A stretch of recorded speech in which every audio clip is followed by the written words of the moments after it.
तो population rise कर रही है ना, और क्योंकि पॉपुलेशन राइज कर रही है इस वजह जैसे हम कह रहे हैं कि 2030 तक इंडिया ना चाइना को सरपास कर जाएगा। तो वही कि पॉपुलेशन है वो राइज कर रही है, तो कहीं ना कहीं चैलेंजेस क्या क्या है और अपॉर्चुनिटीज क्या क्या है इंडिया के पास इस प्रोसेस में। तो अगर हम इसको समझें कि यूनाइटेड नेशन पॉपुलेशन फंड है, इन्होंने कहा था कि जो ह्यूमन पॉपुलेशन है ग्लोब में कितनी टच करेगी, अराउंड 8 बिलियन पॉपुलेशन। और इसमें जो हमारे वर्ल्ड पॉपुलेशन ये प्रोस्पेक्ट्स 2022 ये क्या कहता है, इंडिया की पॉपुलेशन एस्टिमेट ये 1.412 बिलियन 2022 में, और कंपेयर टू अभी चाइना से अगर हम देखें तो 1.426 बिलियन है।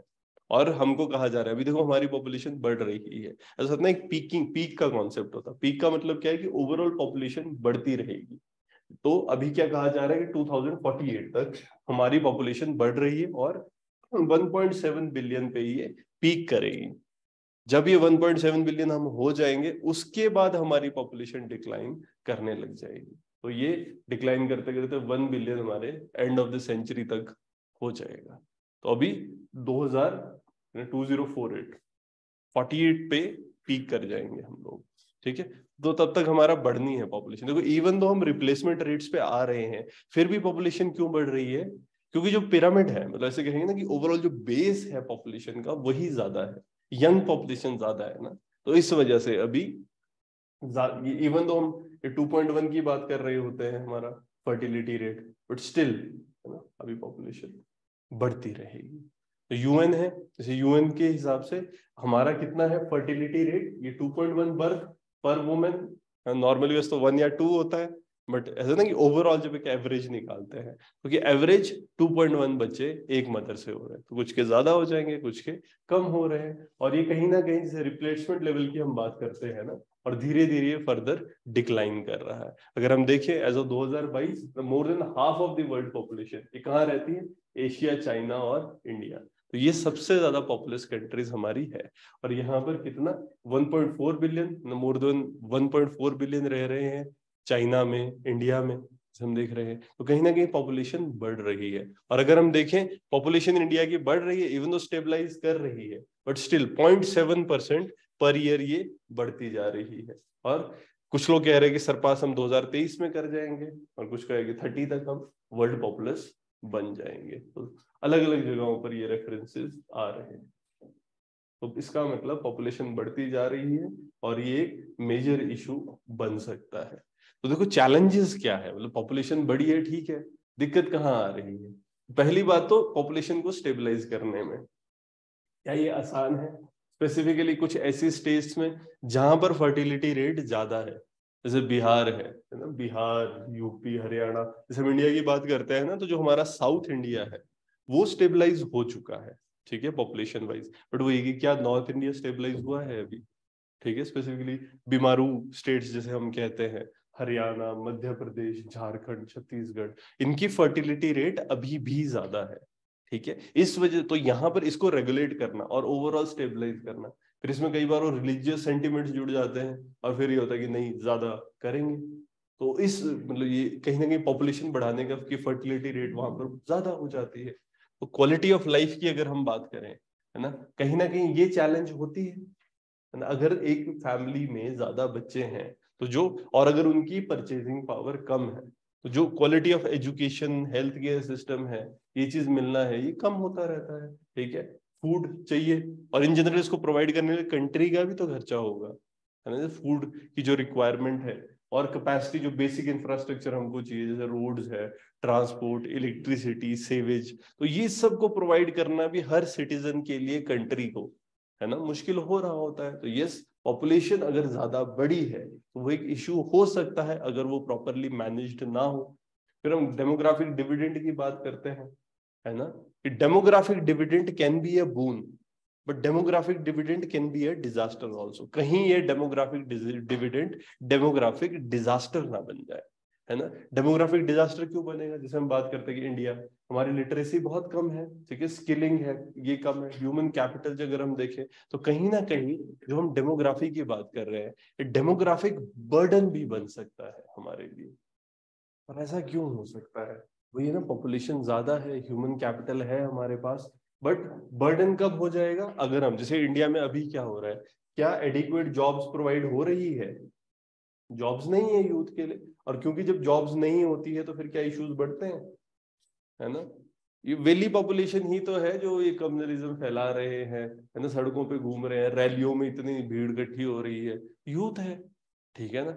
चाय पकौड़े के लिए चल पड़ता है, थोड़ा सा पैसा 100-150 रुपए मिल गया, चल पड़ते हैं पूरी पूरी भीड़ खड़ी करने के लिए। ऐसा नहीं कहा जाता हिंदुस्तान में तो अगर वो एक्सकवेटर भी कहीं आ जाए तो है 50-100 की भीड़ तो हमारी वैसे इकट्ठी हो जाती है। तो वही हम कह रहे हैं कि अगर जो यंग पॉपुलेशन है, अगर उसको प्रॉपर एम्प्लॉयमेंट नहीं मिल रही है तो ये एक डेमोग्राफिक डिजास्टर की तरफ जाएगा, ठीक है? उनको पोलराइज किया जा सकता है ना। फिर अगर हम देखें, फिर एक इशू हमारा एजिंग पॉपुलेशन का है ना, धीरे धीरे पॉपुलेशन एज कर रही है। जैसे हमारी इंडिया एजिंग रिपोर्ट है 2017 की, यूनाइटेड नेशन पॉपुलेशन फंड की, यूएनएफपीए, ये क्या कहते हैं कि जो पॉपुलेशन है ना हमारी, जैसे ओवर 60 जो है ये इंक्रीज कर रही है 8% से 19% इन 2050, तो 19% हो जाएगा टोटल पॉपुलेशन का ये। और इसको हम क्या कहते हैं, ये हमारी डिपेंडेंट पॉपुलेशन है।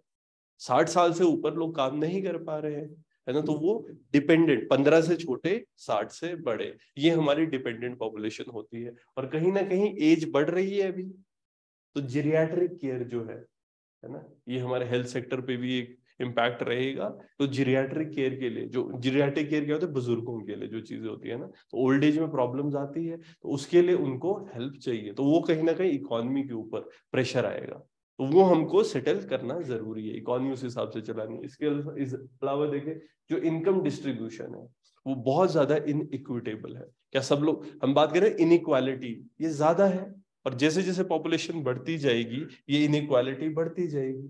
और फिर ये भी एक इशू, जैसे होता है ना, कुछ लोग हैं जो अच्छा काम कर रहे हैं, उनको अच्छा पैसा मिल रहा है, बाकी लोग गरीबी लेवल पे जो है बहुत कम।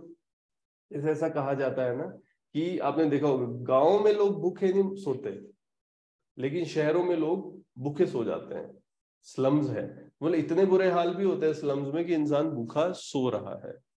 गांव में ऐसा क्यों चेंज आ रहा है ना, इनइक्वालिटी बहुत है शहर में, ठीक है? और वो कहाँ पर भूखा मर रहा है, तो स्लम कहाँ होता है, बड़ी बड़ी हाई राइज बिल्डिंग्स के पास, तो वही है ना। अगर आप देखो मुंबई में, वो फाइनेंशियल कैपिटल है, सबसे ज्यादा रिच लोग, सबसे ज्यादा महंगी प्रॉपर्टी सब मुंबई में, और मुंबई का सबसे बड़ा स्लम भी, मतलब सबसे बड़ा स्लम भी, धारावी, मुंबई के अंदर ही है, ठीक है ना? तो अगर हम देखें, बट क्या ये पॉपुलेशन अपॉर्चुनिटी की तरह है?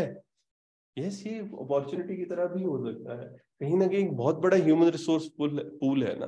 अगर हम देखें कि हिंदुस्तान में यूथ बहुत ज्यादा है, और जो यंग लोग होते हैं वो कहीं ना कहीं, जो पूरे वर्ल्ड में, वर्ल्ड की पॉपुलेशन एज कर रही है और कंपैरेटिवली हम यूथफुल है, तो वही ना कि काम करने के लिए, जो फिजिकल काम करने के लिए लोग चाहिए। बहुत सी कंट्रीज जहां से, जैसे आपने देखा होगा कई लोग जो फॉरेन जा रहे हैं, किसके कोर्सेज करके जाते हैं, जीरियाट्रिक केयर के कोर्स करके, केयर गिवर्स बनने के लिए, ठीक है? तो हाँ, उसकी पूरे वर्ल्ड में डिमांड है, फिजिकल वर्क करने के लिए डिमांड है। अभी देखना जापान में भी रोबोटिक्स के ऊपर इतना काम क्यों हो रहा है, क्योंकि जो डेली काम करने के लिए उनको बहुत ज्यादा खर्चा इस चीज में जा रहा है कंट्री का, कि जैसे एज, पॉपुलेशन एज कर रही है और वहां पर उनको हेल्प चाहिए। इसके अलावा जैसे पिछले डिकेड में हम देखें तो हमारे जो बैक ऑफिस ना कहीं इंडिया बन गया सबका, जैसे हम आउटसोर्सिंग की बात करते हैं ना, तो यस, इससे हम बहुत ज्यादा कमा सकते हैं। क्यों? क्योंकि हाँ, ये उनके लिए हमारे कम एक्सपेंसिव, ज्यादा एजुकेटेड, जैसे हम गिग इकोनॉमी में हम बात कर रहे थे, तो ज्यादा एक्सपेंसिव है ना ये, कहीं ना कहीं कम एक्सपेंसिव पड़ता है, ज्यादा एजुकेटेड, और कहीं ना कहीं इंडिया में क्या फायदा है, एक इंग्लिश स्पीकिंग वर्कफोर्स इंडिया के अंदर है, ठीक है? तो ये बेनिफिट हो सकते हैं। और अगर हम देखें इंडिया, है ना, कितने 2.5 मिलियन आईटी इंजीनियरिंग में लोग हैं, लाइफ साइंसेज ग्रेजुएट्स निकल रहे हैं, इसके अलावा ना 6,50,000 पोस्ट ग्रेजुएट साइंस में, आईटी में, है ना, आईटी रिलेटेड सब्जेक्ट्स में हम ला रहे हैं। तो कहीं ना कहीं इतने सारे ग्रेजुएट्स हमारे पास है, इतने सारे एजुकेटेड लोग, स्पेसिफिकली आईटी और फार्मास्यूटिकल, ये जो दो एरियाज है ना, इसमें हमारे पास, मतलब एक तो इसकी डिमांड बहुत ज्यादा, बायोटेक्नोलॉजी की डिमांड बहुत ज्यादा, और हमारे पास प्रोफेशनल्स हैं, हमारे पास एजुकेटेड लोग हैं, हम यूज कर सकते हैं, ठीक है, इन जनरल मैन पावर की तरह, और उसके अलावा जैसे आउटसोर्स करके। बट इसके लिए जरूरत क्या है हमारे पॉपुलेशन के लिए? स्किलिंग। अगर हम स्किलिंग नहीं करें, this is the only way. अगर लोग स्किल्ड नहीं है तो फिर उनको काम नहीं मिलेगा। इसके अलावा जैसे हम देखें कि वेलफेयर बढ़ाने की जरूरत है, वुमेन का स्टेटस इंप्रूव करने की जरूरत है हमारी सोसाइटी में। क्यों? जैसे कहा जाता है कि half of the population is women, ठीक है। तो जो हम डबलिंग इनकम की हम बात कर रहे हैं, ठीक है, अपनी इकोनॉमी को ग्रो करने की बात करें, तो हमारी जो 50% पॉपुलेशन है उसको इंक्लूड करने की जरूरत है जॉब्स में, एक इक्वल दर्जा देके। तो कहीं ना कहीं हम ये बात कहें ना, जैसे अभी कैसे ट्रीट किया जाता है सेकंड क्लास सिटीजन की तरह, कि बस हाउस होल्ड वर्क उनका काम है। इसको चेंज करने की जरूरत है। जो वुमेन को कन्फाइन किया हुआ है ना हाउस ड्यूटी में, इसकी जगह, जैसे देखो वेस्ट की जब हम डेवलपमेंट की बात करते हैं, हुआ क्या था, वर्ल्ड वॉर हुई थी। जब वर्ल्ड वॉर हुई थी उस टाइम पर मेन सारे चले गए लड़ाइयां करने, तो बची वापस वुमेन। कहीं ना कहीं फिर वुमेन जॉब करने लगी। जैसे कईयों के हस्बैंड्स की डेथ होगी, उसके बाद घर को चलाने के लिए उनको काम करना पड़ा। तो धीरे धीरे जब वुमेन वर्क फोर्स में आई, तो यस उसकी वजह से फिर उनकी, एक होता है ना कि आपकी जो पावर टू बार्गेन होती है वो बढ़ती है, और धीरे धीरे फिर उन कंट्रीज में विमेन आगे आई। और देखो ज्यादातर जैसे जर्मनी, जैसे हम कहते हैं ना, विमेन एंजेला मर्केल कितने टाइम तक वो हेड रहे, और तो वहां पर धीरे धीरे इक्वालिटी बढ़ रही है ना। कैसे, क्यों आई वो इक्वालिटी? क्योंकि इनिशियली वो जॉब्स में आई विमेन, ठीक है, परचेजिंग, उनकी परचेजिंग पावर बढ़ी, तो धीरे धीरे उससे उनकी बार्गेनिंग पावर बढ़ी। तो यही चीज हम भी कर सकते हैं, अगर हम विमेन को इंक्लूजन दें तो यस उनकी बार्गेनिंग पावर बढ़ती है। इसके अलावा अवेयरनेस, जैसे कॉन्ट्रासेप्टिव्स, इंडिया में बात कही जाती है कि टैबू की तरह है। अगर कोई इसके बारे में बात करता है ना, कॉन्ट्रासेप्टिव्स के बारे में, तो एक अवेयरनेस और एक ओपननेस होनी चाहिए, ठीक है। तो अभी भी इंडिया में वो जो, जैसे अभी भी देखना ना, आशा वर्कर्स हैं, क्या बोला जाए, जो छुपा के पैकेट्स में देते हैं। एटलीस्ट एक अच्छी बात है कि घर पे डिलीवरी हो रही है, ठीक है, गवर्नमेंट फ्री में भी कॉन्ट्रासेप्टिव्स प्रोवाइड कर रहे हैं। बट यस इसके बारे में अवेयरनेस भी होनी चाहिए, और एक जो टैबू है ना उसकी तरह ये नहीं होना चाहिए। जैसे अंडर एज प्रेगनेंसीज बहुत इंडिया में से बात हो रही है इतना, अंडर एज प्रेगनेंसीज बहुत है, और उसका एक बेसिक रीजन क्या है, कॉन्ट्रासेप्टिव यूज नहीं हो रहे हैं, ठीक है ना। देखो अवेयरनेस नहीं है, और अवेयरनेस भी हो तो एक टैबू की तरह है। फिर जब हम फैमिली प्लानिंग की बात करते हैं, फैमिली प्लानिंग एक बड़ा स्टेप है। जैसे गवर्नमेंट है वो इसमें इन्वॉल्व है, जैसे इंडिया है ना, उसने तो बहुत अच्छा काम किया है, स्पेशली जैसे फैमिली प्लानिंग के एरियाज में। तो इसके बढ़ाने के लिए हमको और ज्यादा इन्वेस्ट करने की जरूरत है।